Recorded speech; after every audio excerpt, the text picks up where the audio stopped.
don't speak a lot, but I'm gonna speak.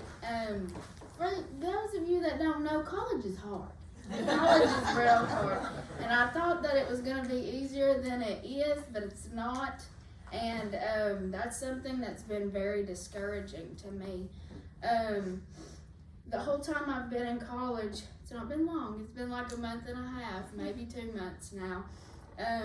I've been really trying to focus on what God's plan for my life is, because I just can't figure it out. And it's really hard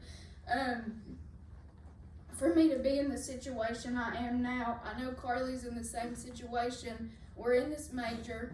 We have no idea what we want to do. I mean, I wanted to go to medical school, but that's just not where my heart lies anymore. I don't think that I can handle that. And the whole time I've been up there, I've been really, really trying to figure it out. And it's been, I didn't figure it was going to be hard because I was pretty good at it while I was in middle school and high school. I haven't made any friends up there, and I'm very grateful to my roommates, which is Carly, and then Rachel Moore, if you know her, and Hannah Hopeby. I'm grateful that I have them, because if I didn't have them, I don't know what I would do. Not making friends has been very hard. It's been very hard to find people that you can surround yourself with, because that's important. And navigating what I need to do with my life, and not having a whole lot of free time because of assignments and all of this work that we are expected to do in this major. And it's just been very, very discouraging. I wish I wouldn't, but I've developed this jealousy towards these people who have time to go out and do stuff, because I don't. And it's been very hard for me to find a balance between living my life and working on my homework. And I didn't think it was going to be like that. But I've been really, really, like I said, trying to figure out God's plan. And the week that the flooding happened was probably the scariest week of my life. As Mom already told you, we were in biology that Tuesday morning, and she's talking about a plasma membrane. I guess that's what she gets for talking about a plasma membrane. Nobody knows what that is. And we were all just sitting there. We were taking notes. It was me, Carly, Hannah, Lucy, and we were sitting there, and all you hear is a loud beep, and we all look up at the board. She has the board on. There's an alert on there that says there's an active armed shooter on campus, and shots had been fired. And it was just like everybody gasped. The whole room gasped. And we were all trying to get our desks thrown down because they were fold-out desks. We were all trying to get in the floor. Unfortunately, people were laughing. People thought it was funny, and it wasn't. And we were all on the floor, and I started praying out loud. I was so scared.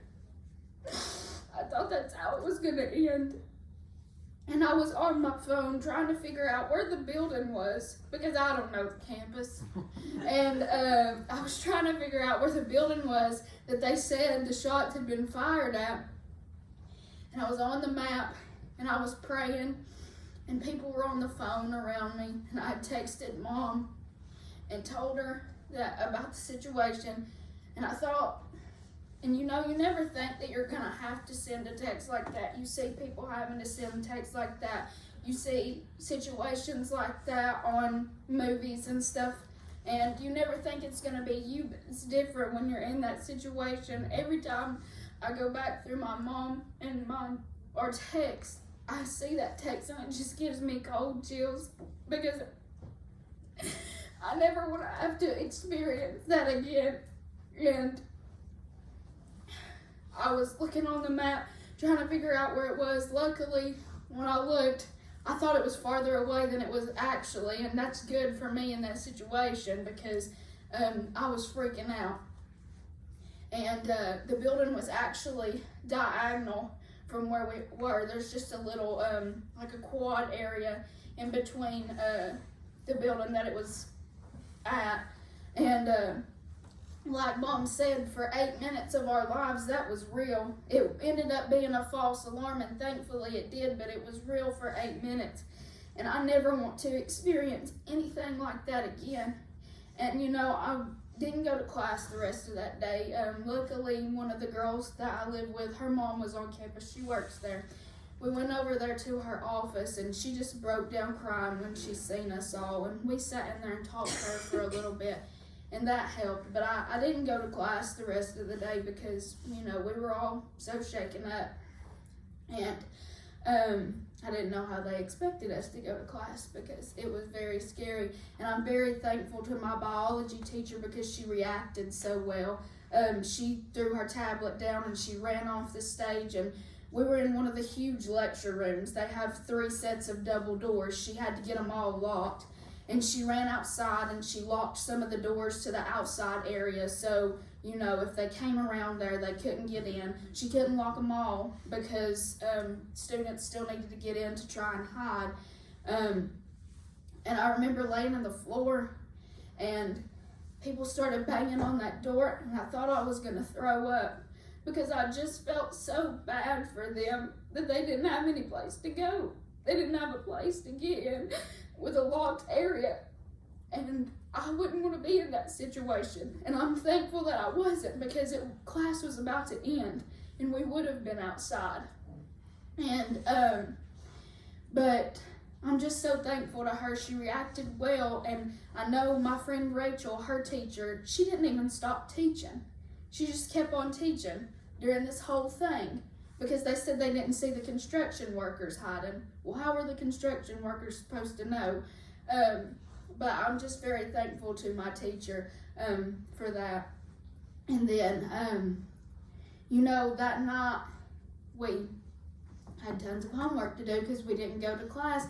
But I just couldn't help but ask God, why do you let these situations happen like this? Even though ours was a false alarm, you know, there's real situations like that. And what is your purpose? What is your plan from stuff like this? And then later on in the week, you know, Friday, Carly comes running in my room and she's like, get up, we've got to go home, the roads are closing. And, you know, that was scary, trying to get here before everything closed down. And we luckily got here. We had to take the interstate the whole way home. But, you know, getting home and seeing all the devastation here, that was hard in itself. And, you know, what is the plan from this? And I've seen it because I've volunteered this week. I got my question answered this week, what the plan was. And last night I seen this on my Instagram, and I'm glad that I seen it because it's given me a sense of peace about my major situation and all of the stuff that has recently unfolded. It says, God's plans for your life may not be what you expect. They may not be what you hope, but His plans for your life will be good because God is good and He cares for you. And I just ask you guys to pray for me because I still don't know what I want to do. I think I do, but I don't know, and I'm trying to, you know, figure that out. But I just ask you guys to pray for me. And also pray for Carly because we're in it together. We got to get out of this major, guys. It's about to kill us. But thank you. Amen.